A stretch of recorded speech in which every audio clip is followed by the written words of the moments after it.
ಸ್ನೇಹಿತರೆ ನಮಸ್ತೆ.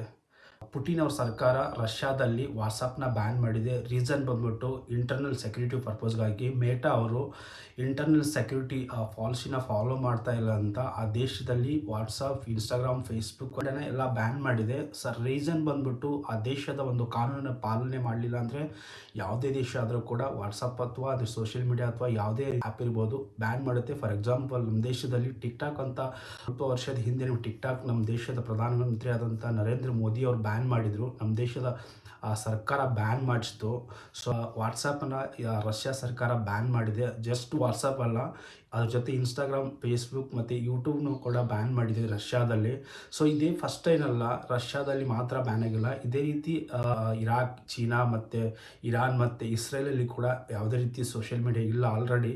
ರೀಸೆಂಟಾಗಿ ಇಂಡಿಯನ್ ಗೌರ್ಮೆಂಟ್ ಕೂಡ ಒಂದು ವಾರ್ನಿಂಗ್ ಮಾಡಿದೆ ಮೇಟಾ ಅವರಿಗೆ. ಸೊ ನೀವು ಇನ್ ಕೇಸ್ ಏನಾದರೂ ಸೆಕ್ಯೂರಿಟಿ ನೀವು ಏನಾದರೂ ಕಾಪಾಡಿಲ್ಲ ಅಂದರೆ ಅಥವಾ ಇನ್ ಕೇಸ್ ಏನಾದರೂ ನೀವು ಮಿಸ್ಯೂಸ್ ಮಾಡಿಕೊಂಡ್ರೆ ಖಂಡಿತ ನಮ್ಮ ದೇಶದಿಂದ ನೀವು ಹೊರಗೆ ಹೋಗಬೇಕಾಗತ್ತೆ, ನಾವು ನಿಮ್ಮನ್ನು ಕೂಡ ಬ್ಯಾನ್ ಮಾಡ್ತೀವಿ ಅಂತ ಒಂದು ವಾರ್ನ್ ಕೂಡ ಮಾಡಿದ್ದಾರೆ ನಮ್ಮ ದೇಶದಲ್ಲಿ. ಸೊ ಯಾವುದೇ ರೀತಿಯ ತಪ್ಪಿಲ್ಲ. ಇನ್ ಕೇಸ್ ಏನಾದರೂ ಯೂಸರ್ಸ್ ಅಕೌಂಟ್ ಸೆಕ್ಯೂರಿಟಿ ಫೇಲ್ಯೂರ್ ಆದರೆ, ಯೂಸರ್ಸ್ ಅಕೌಂಟ್ ಸೆಕ್ಯೂರಿಟಿಲಿ ಏನಾದರೂ ಮಿಸ್ಯೂಸ್ ಆಗ್ತಾ ಇದ್ದರೆ ಖಂಡಿತವಾಗಿ ಆ ದೇಶದ ಸರ್ಕಾರಗಳು ಯಾವುದೇ ರೀತಿ ನಿರ್ಧಾರ ತೆಗೆದುಕೊಳ್ಳಲು ತಪ್ಪೇನಿಲ್ಲ.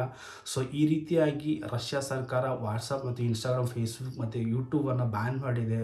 ಸೊ ಮುಂದಿನ ದಿನಗಳು ಏನಾದರೂ ಅವರು ರಷ್ಯಾದಲ್ಲಿ ಆ ದೇಶದ ಕಾನೂನು ಪಾಲನೆ ಮಾಡಿದರೆ ಮತ್ತೆ ರಿಟರ್ನ್ ಆಗ್ಬೋದು. ಸೊ ಸದ್ಯಕ್ಕಂತೂ ರಷ್ಯಾ ಸರ್ಕಾರ ಒಂದು ಮ್ಯಾಕ್ಸ್ ಅಂತ ಒಂದು ಮೆಸೇಂಜರ್ ಆ್ಯಪ್ನ ಸದ್ಯಕ್ಕೆ ಯೂಸ್ ಮಾಡ್ತಾ ಇದ್ದಾರೆ ವಾಟ್ಸಪ್ಗೆ ಆಲ್ಟರ್ನೇಟಿವ್ ಆಗಿ. ಸೊ ಮುಂದಿನ ದಿನಗಳಲ್ಲಿ ಏನಾಗುತ್ತೆ ಅಂತ ನೋಡಬೇಕು. ಸೊ ಇದೇ ರೀತಿ ಬೆಸ್ಟ್ ಕಂಟೆಂಟ್ಗಾಗಿ ನಮ್ಮ ಪೇಜ್ನ ಫಾಲೋ ಮಾಡಿ. ಯೂಟ್ಯೂಬಲ್ಲಿ ನೋಡ್ತಾ ಇದ್ದರೆ ಸಬ್ಸ್ಕ್ರೈಬ್ ಮಾಡಿ. ಮತ್ತೆ ಮುಂದಿನ ವಿಡಿಯೋದಲ್ಲಿ ಸಿಗೋಣ. Take care.